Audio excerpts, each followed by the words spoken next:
I was there for, let's say 2 weeks, sleeping outside. No jokes. I was sleeping outside. No roof over my head. Rain, sun was on me. I was almost at the verge of giving up.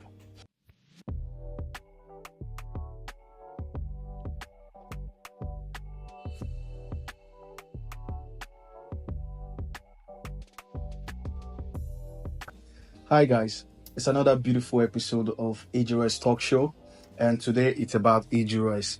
So you're gonna be learning or knowing some things you never knew about EG Royce before, and one of them is how I started music and how I got this far. And I've been talking about this for a while now that I'm going to do this documentary, because I call this a documentary because this is actually my truth, right? So let me throw it back to where it all started. So I've always had passion for music. During the days of my primary, secondary school, you will always see me around music, even in school and around my friends, family. Music has always been one thing that gives me joy and peace. So I could remember back then in secondary school, I and some of my friends, we formed a group. We were called E Square back then. So we used to go for singing competition. Back then, we used to dance. So we had our mentors when it comes to dancing as P Square. So once they drop a new song or a new video, we copy the dance and we use it to do exploit and win competitions back in the days. So during this period, I never really thought music was gonna be a thing. I was just doing it for the fun and for the passion. Then after school, I started working and I realized something was missing. I was always doing like freestyle, and there was this guy that came to me and he was like, he called me my name, Murphy. He said, "Do you know that you can actually become a musician? You are really good." This guy I'm talking about is also a musician too. So he was like, "Why don't I go to the studio and record something?" I was like, "Okay, let's see how it goes." So there was this guy back then in school. His name was back then at my workplace. His name was LOG. So LOG is this guy that he just have some small equipment in his room that he was using to make music for artists back in the days. So I just okay, let me just try. So I went to his studio and we did our first song. So when we did that song, I was amazed at what the outcome was. So what happened next was I decided to take it to the next step. There was this guy back then that was raining in my area back then in Benin City. Sorry, I didn't make that clear. I started all these from Benin City. Everything started from Benin City. So there was this guy. His name is Snowway. He's not in Nigeria anymore. He's in, I think, Europe. So he was one talk of the town. Everybody in that area knows him very well. Like, he's a very popular guy. And someone just linked. I think it was Audrey that linked me with him. I can't remember, or LOG. So I said, okay, let's do something. So I and Snowy, we recorded our first song together. That was Banana. You won't believe it. That song was everywhere in that area. Everybody was jamming that song, and we started going to shows. During all this time, I've not really taken music that serious. I was just doing it. I was just doing it for the fun. So until it got to the point, I said to myself, I have to leave Benin City for Lagos to pursue this career, because everybody was going to Lagos. Everybody was saying that's where it's happening. So I decided to move from Benin City down to Lagos. While I was in Benin City, I would organize shows. I think I did up to about, if I'm not mistaken, 8 shows when I was in Benin City. People would come. I didn't sell tickets, and there are some artists that will come and perform. Comedians will come and crack ribs. I don't want to start naming people that have performed in my event. I think I should just drop just two names. There's this guy they call Last Born. Last Born performed in one of my show in Benin City, and there's this guy they call him Mr. Broom, MC Bovo. He performed in my show back then in Benin City. So all these things give me that zeal that, bro, you can do this, you can do this. So I had to leave Benin City for Lagos. But when I left Benin City, the first time I visited Lagos was when my mom's brother asked me to come. So I went to his place. I don't want to really go into details about what happened there, but I wasn't successful at that one. I had to return back to Benin, and I came back to Lagos again, and I failed. I failed again. So my failure wasn't that I wasn't making moves. My failure was that I was not capable of knowing the ropes, knowing what to do next, or knowing who to meet. That was my problem. And I also had the problem of financial backing. You know, these things really made it difficult for me when I came to Lagos. So I can remember that when I came the second time, there was this guy that asked me to come to Lagos, that he was going to introduce me to Kenny's music boss. I was like, okay. So I came to Lagos only to find out that the guys, he was just lying. So it wasn't easy for me. During that period, I had to sleep outside because I was supposed to stay at his place, but he didn't show up. He asked me to wait somewhere, but never came to that place. I was there for, let's say 2 weeks, sleeping outside. No jokes. I was sleeping outside. No roof over my head. Rain, sun was on me. I was almost at the verge of giving up. So I decided to look for a job. I worked as the first time I came to Lagos, the first job I did was as a barman. I worked as a barman at Club Crescendo in Ikeja. I did that job, I think, for 6 months, 7 months, I think. I had no idea about barman work. That's where I learned it. So this was just to survive, just to be able to, stay and do what I came to do in Lagos. So I decided to do that job. Then I left the second time. I came back the third time. So when I came back this third time, I came with a friend. So this friend was supposed to help me, but the friend didn't. So it's kind of like break down my morale. So I went back again to Benin City. Again and came back the fourth time. So why I'm actually telling this story is that some people look at me and think I just fell from the sky. And they don't know my truth. They don't know what I've been through. They don't know where I'm coming from. I feel like it's important for people to know. That's the reason why I'm doing this documentary. I'm not able to go deeper in details.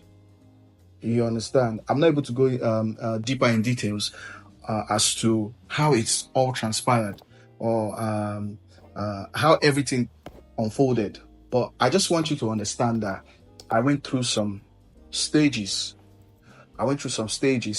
Disappointments. Even label. There was this label that said they wanted to sign me back then, and they turned the whole thing up, and it became a mess up, and I had to let it go.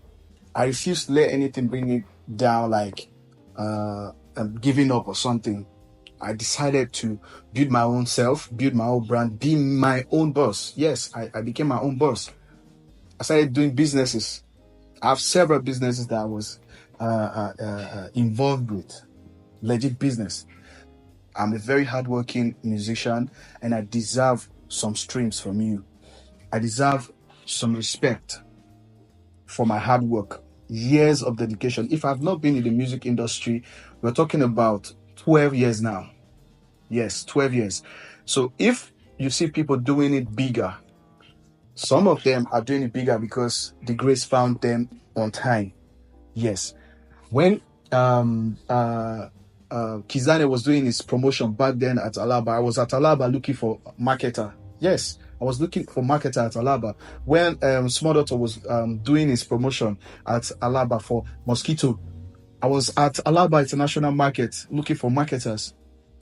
Yes, I've put in work more than some big entertainers. I've put in so much work.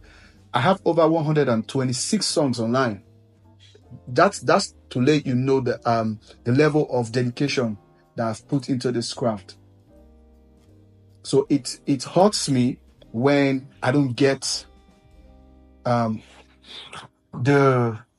streams. Let me start with that. The streams that I deserve.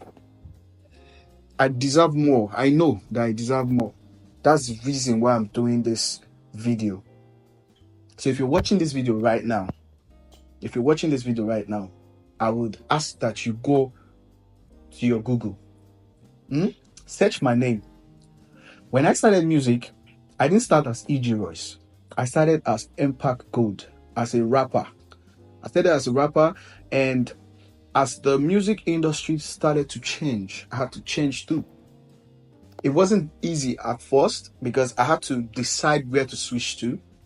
I did Afrobeat, I did dancehall, I did even high life. I even did gospel. So this was just to know where I stand, just to know where my sound will be able to stand better. And finally, I discovered it. And then I started using it. I know I have some loyal fans that have been there for me since day one. Yes, I know some of them that are always checking out my stuff, always watching my stuff. And I also have people who do not care. When I started my music journey, there were some people that didn't believe that I could do it this far, including my own parents. Is it not funny? Even my own parents didn't believe that I could do it this far. They didn't see the potential in me. Yes. But it's the zeal that actually made me to keep going. The zeal. I could remember when I had some kind of let me not call it fight with my father. My father is a Jehovah's Witness, and my mom too. They are Jehovah's Witness. They didn't want me to do music. They didn't want me to do music. I know I'm very stubborn, very, very stubborn, and I'm glad that I was, because if I wasn't, I wouldn't be here today. They didn't want me to do music, but guess what? Before I left Benin, my dad attended 4 of my shows. 4. My mom attended 2 because it took her time to be able to get convinced and come for my event. But finally, they came. They saw what their son is doing. They saw how people came out to support their son. So they started to understand that, yes, maybe this boy has a calling here. So if you're not seeing me, I don't know if it's just that you don't want to see me or you intentionally don't have interest in seeing me. I'm begging you right now to start seeing me. I'm begging you right now to give me an attention. Do you understand? Give me attention, because I can't do this on my own. I'm doing this for you, for us, right? So when I drop a song, it's easy, right? It's easy. You stream.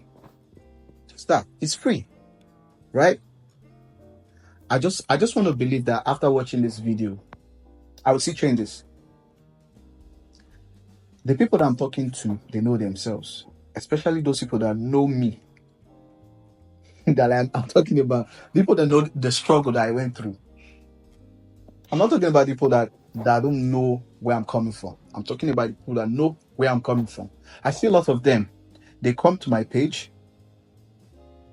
They don't check my stuff.